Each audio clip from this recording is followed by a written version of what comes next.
Hello! Today we'll be looking at what's in this box from HGLRC, but just before we get into that, a quick reminder, please like or dislike this video if you didn't like it, comment down below, don't forget to subscribe, and if you can find it, click on that little bell icon and tell you when I'm uploading videos. So what we have today, just to explain, aside from it being a box from HGLRC, is a bit of a first look or a review part one, and that's obviously because I can't go out. Most of the world is locked down. I can go as far as my garden, but I can't do proper flight tests and things with stuff, which I'd normally like to do. So this is a little bit more than a first look, because I'll be, you know, configuring it, putting it together, getting a hover test and stuff, but I won't be able to take it for flight tests. And flight tests isn't just a case of going out and doing a longer flight. It's normally I like to do like a whole bunch of batteries. Sometimes I do various amounts of days trying different locations and stuff. Can't do any of that, so I have to come back and do it. So, you know, take the results with a pinch of salt if you like. So I just have to tell you how it's gone up to this point. That aside, what we have here is the HGLC Sector 132. I'm going to get out of the box. Now this did come from HGLRC, as I said, and I've got a few bits from them, and I'm quite excited because I haven't looked at HGLC since this one. This is the Batman 220, and it normally lives up there on the wall, and the fact it's on the wall means it's really good and I like to fly it, so it's always there configured up. So high hopes for this one. The Sector 132 is a kind of, well, it's a little bit bigger than a Whoop, obviously. It's kind of a, it's not quite that, you know, the things that are quite popular at the moment, what you'd call a kind of a city Whoop, but it's got the real big 3-inch ducts, and it's really noisy, and it basically looks like a 3-inch quad that's had armour built around it to stop it being dangerous. This is a little bit lighter than that. It takes 2.5 or 3-inch props, but it is not as heavyweight. And interesting enough, you get these a various bunch of configurations. This comes with a Cadex Tarsier, so you can do up to 4K. Normally I use it as a 1080p. I quite like the Tarsier because you get a decent FPV camera as well as a decent recording camera, and when they're in the same camera it can look a bit crap normally. So happy I've got the Tarsier version. But you can also get this in a digital flavour, so if you've got the DJI digital system, you can get this with an air unit or one of those Cadex Vistas if you can get hold of them still. Unfortunately, I have not been able to afford one of those DJI units. I think I could get an air unit, but I can't afford the whole goggles and that sort of stuff. Hint, hint, if you work for DJI and you're watching. So I am stuck with flying the lowly old FPV one, but that's not a problem. I do like a decent analog signal, and it's what I'm used to. So let's have a look at this. Let's see what else is in the box. Obviously got this. This is the main thing. It hasn't got its props on, hasn't got the antenna on. You also get this warning notice in Chinese. M2.5. Warning about bolts. I'm going to have to poke my camera at that and see what it translates to. So elsewhere in here we have a little antenna. Some bits of plastic, looks like for fitting an external camera. M2x5 screws, maybe that's what it's talking about. Whole bunch of spare screws. And interestingly, you have both sets of props. I said it takes 3-inch or 2.5-inch props, and it actually has in the box 3-inch props, 2.5-inch props. Just depending what you want to do with it, what sort of power you want out of it, and I guess what sort of battery you're using. Some battery straps, some instructions about stuff for the VTX and things, and that is about it. Spec of this thing is called the Sector 132. Motor to motor is 132 mils. F4 all-in-one flight controller with a 15 amp ESC board. Runs all the normal stuff like D-Shot 600. This one has the XM Plus already built in, and you can have, there's a couple of options for receivers, or you can have it without receiver and get your own thing. And the VTX goes from 25 to 400 milliwatts. These are 1106 motors running 3800 kV. Recommends a 4S battery between 450 and 650. I've got a couple of 450s and I've got the heavier 850s, so I'm a little bit in between on that one, depending on what I use. So I've gone through the Tarsier in some detail before about setting one up standalone, so I'm not going to go through all that again. What I'm going to do is get this configured, decide how I want to fly it, because when I'm just going to be using this in my garden and perhaps going in and out of the house, and it's a little bit bigger than a normal Whoop, so I'm going to be setting this up to be quite gentle.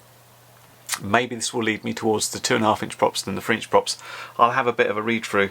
I'll see what this says in Chinese, and then we'll get it on Betaflight, get it configured, that sort of thing. So join me in a second. Okay, well here's the Sector 132 all configured, well I say configured up, all built up. It's got the antenna on, it's got the 2.5-inch props in.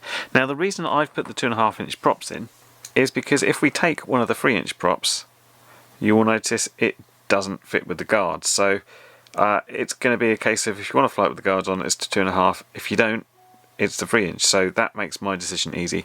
And this kind of goes hand in hand with what this sheet means. I put it through the Google Translator, and it doesn't do a brilliant job. If you do not need a protection sheet, you can use the M2x5 screws to fix the electricity machine. If there is no stain, what's that mean? Please contact Wrongfu. Now, what is reading between the lines and trying to figure this out, what it's saying, and it's fairly obvious when you think about it, is if you take the guards off, then your screw length is not needing to be as long, because there's extra material there in the guards before you hit the motor. So if you just took the guards off and screw this back in, the screws would come up potentially too far and hit the motor wires. So if you use the smaller ones when you take the guards off, that makes perfect sense. The other thing I just want to touch on is the other two little weird things in the bag. One was pretty obvious, I think, and this was if you wanted to put an HD camera on. And don't forget, this doesn't always come with the Tarsier, you have other things as well. So you could put a camera on and you see it's got the screw holes to go on there. I think this is a little bit small to carry a GoPro, but there's certainly other types of HD camera that could go on. This one was a little bit more confusing, and I couldn't find any info about it, but I think I found it out based on where these holes are and where the spacing are. I think this wants to go on like that, and that's if you want to have an underslung battery, it would go like that. I'm not quite sure why you want to. Perhaps if it went in conjunction with a camera and then the camera got in the way of the battery, that sort of thing. Who knows? But I won't be using that. I'll be flying this with the 2.5-inch props with the battery on top, so I can fly a little bit indoors in that. But let's go on to Betaflight and see how it configs up. Okay, well I just bound the receiver, so I just wanted to check it out in Betaflight to see how it looks. So if we connect in, it comes out nice and flat there. Good. Ports wise, we've got IRC tramp set up. We've got sensor input for the ESC here. Used that before. On the configuration, D-Shot 600 with motor stop. We've got an 8K loop, all good there. OSD on, anti-gravity dynamic filter. We haven't got the beacon set up, so that's perhaps something to do. This is using Betaflight 411. Battery setup looks fine. PID tuning looks like some stuff's been messed around with, so that's good. Might do, as I said, some rate changes here because I'm going to fly it around in quite close proximity to stuff. The receiver tab, it's bound, but it's not being powered from the 5 volts, so I will check that out later. Modes wise, it comes with arm angle air mode. Some changes there. The OSD kind of minimum setup, some stuff to do, and happily enough, because of course at 4.1 we have to do our VTX table, this is already populated for us, which is good, and we've got the various ranges of power there as well. Yeah, and that's about it. So I will go back and do some changes there. I'm mainly concentrating around making sure my midpoint and endpoints are set up, and adding to my modes, and perhaps, as I said, going into the PID tuning tab and giving myself a nice gentle rate profile. I've actually got 3 profiles set up here. They all look the same? Yeah, this is interesting. And 6 rate profiles. Interesting. I wonder what else they've done there. I'll have a look. I'll get back to you.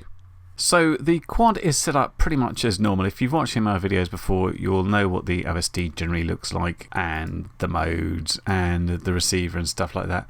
What I've done differently in here is I've gone back and looked at those rates, and I've done things really gently. So an RC rate of 0.5, a much lower super rate, and a higher RC expo with a large throttle expo, just to make everything really docile. I've got the controller, and you can see if I go all the way to the extents now, the quad's roll rate and things is really slow and really manageable. This is what I thought about doing in terms of having a sort of bigger quad than normal, certainly bigger than a Whoop, flying in quite close proximity to perhaps me, my garden and my house. But I thought this would be a good start point to see what happens. Okay, a somewhat lazy sitting down here in my conservatory with washing and drying. We've got the little sector 132 here already. So let's give it a line of sight test with the radio first off and just see how it does. A little bit breezy out here, but it's not too bad, so hopefully we'll be okay.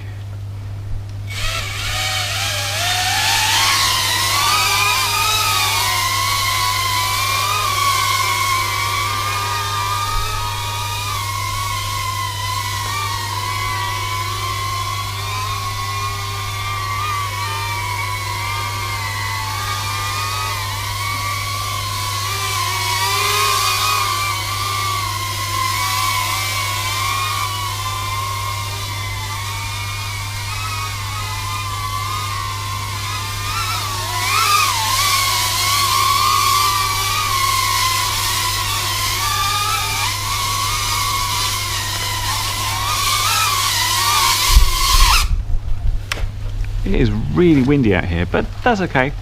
I'm using a 3S battery here with the 2.5 inch props, and that's given a hover at about 50%, which is what I'm wanting for really sort of quite gentle work. So let's pop the goggles on, just see how we do around the garden, which is going to be interesting if nothing else, I guess. So off we go with the FPV Maiden in my garden, and I'm using the same battery here that I was using to do that little line of sight test, and what I'm using is a 650 milliamp hour 3S battery. So nice and small, nice and light, and as I said, we get a hover point at about 50% throttle, which makes everything kind of easy. Pretty windy today, so we're being buffeted around, but this is quite different from flying a Whoop, which really can struggle against the wind. This thing copes okay. Now, what I'm showing at the moment is the DVR footage rather than the HD, and there's a few reasons to show that, not least of which is I had a problem with the HD initially. But secondary is I wanted to show the FPV feed from the Tarsier because I'm always liking it. It's a pretty good FPV camera, and obviously so much better than when you've got the single lens HD system, because I don't know what happens when it shares HD and FPV. It all really goes horrible, but this is a lot better looking. I have to say, just a slightly bigger quad, when you fly this over the top of your head, it is really scary. You can feel the downdraft from this thing. I mean, this isn't that big. I think we could take it quite happily if I rammed myself with this accidentally, but it is an unnerving feeling when you fly this over the top of yourself. I have to tell you that. But in terms of the flight control, you can see I'm flying in stability. I'm flying in angle mode, which wouldn't be my normal thing to do, but it's because I'm in an enclosed space with a larger quad than normal, I've decided to do that. Now, if I flick over to the HD footage here, you should be able to see the problem. Occasionally, what we're seeing is a bit of a freeze up, and what was happening is the camera was dropping frames on HD, so it was actually only getting about 52 frames a second instead of 60. I mean, it averaged it out, but what we had is occasional freezing up here.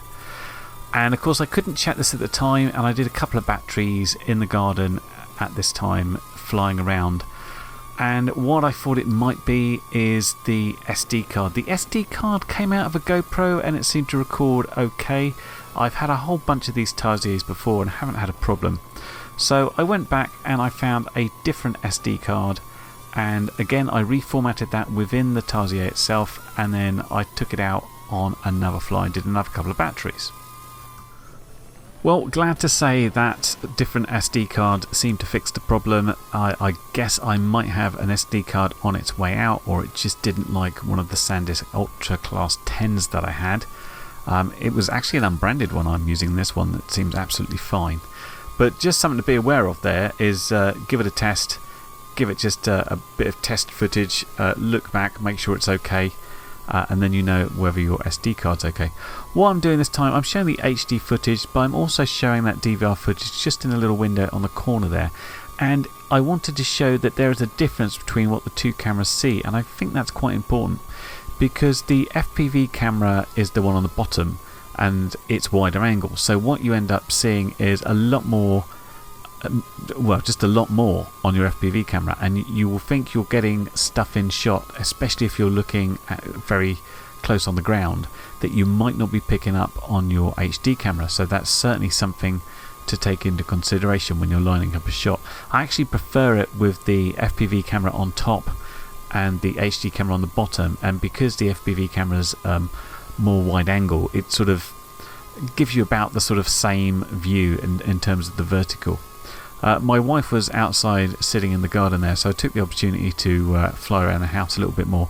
It's weird, I'm used to flying whoops in the house all the time, and this kind of feels like it's the same thing, but of course it's a little bit bigger, so there's much easier to bump into stuff. And I bumped into plenty of stuff, and those prop guards worked well to just bounce off stuff. I didn't have particular problems with that.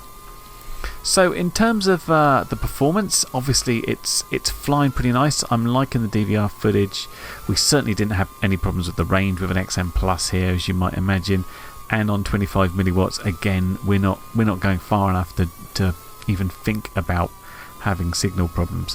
What I did notice is I'm getting a little bit of jello on the outside, and yep, it's a little bit windy, but that's jello we could do without. It is a very sunny day, and one thing you don't get with this one is the ND8 filter, which I've used before on a Tarsier's, and that might be worth investing to fly this one with, because I notice it cuts down on that jello quite a bit. Certainly though, in terms of flying, not a problem. We're getting an easy 3 and something minutes, 4 minutes, even out of a little 650 3S battery. But of course I'm not doing anything fast, I'm not doing any power moves, I'm just going around in a few very tight circles. So I really do look forward to trying that properly on a big field, when we can also try out 4S and we can try out the larger props as well. But let's leave this here for now, because I think you've probably seen enough of my garden to last you a lifetime. Well, there you go. This is the first part of this review, and I'm mostly looking forward to being able to fly it properly, because that was a very docile flight on this 3S battery. And again, no one's talking about drone laws recently, because we've got other things on our mind, but I'll just say that the setup I had there was 222 grams, including this 3S battery. But yeah, I'm looking forward to removing that quite docile setup I've done for it and flying it a lot more acro. Obviously I'll be removing these to try the 3-inch props as well as the 2.5s, putting a 4S battery on it, trying the ND8 filter on the Tarsier to see if that fixes up a lot more, and just doing a lot more with it. I think what I'm going to like about it is the versatility. I've been able to fly this in quite close proximity. It's not the smallest quad ever, I mean it's not huge, but I'm able to fly it in the house, around the garden, set it up to be very docile. So if I can have something like this which will fly docile, and then I can just swap the props out the 3-inch and go really crazy on it, that would be really interesting. And that's one of the reasons I'm so looking forward to putting 3-inch on and see what I can do, and then be able to put it back again. I mean, you don't want to take these things on and off every day, but at the same time it's not a huge amount of deal to take these off. One thing I did pick up is I've got just a little bit of light prop damage on the very tips of 2 of these props, and this happened when I was flying in and I hit a doorway.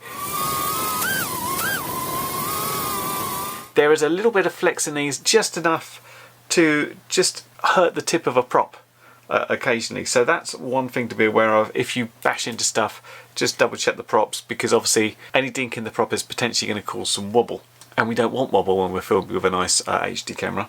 Obviously the Tarsier can do 4K. I film in 1080p because I just don't have the disk space otherwise. But yes, slightly weird doing a review when I can't go out and fly what I want to fly, but you know, it is what it is. So this has been Lockdown Review Part 1 of the Sector 132 from HGLRC, and I have to thank HGLRC for sending us over for review. Thanks very much for them, and I've got a couple of more bits I'll be testing from them soon. And of course there will be links down below for where you can check this out in more detail. In the meantime, stay safe, wash those hands, and I will catch you in the next video.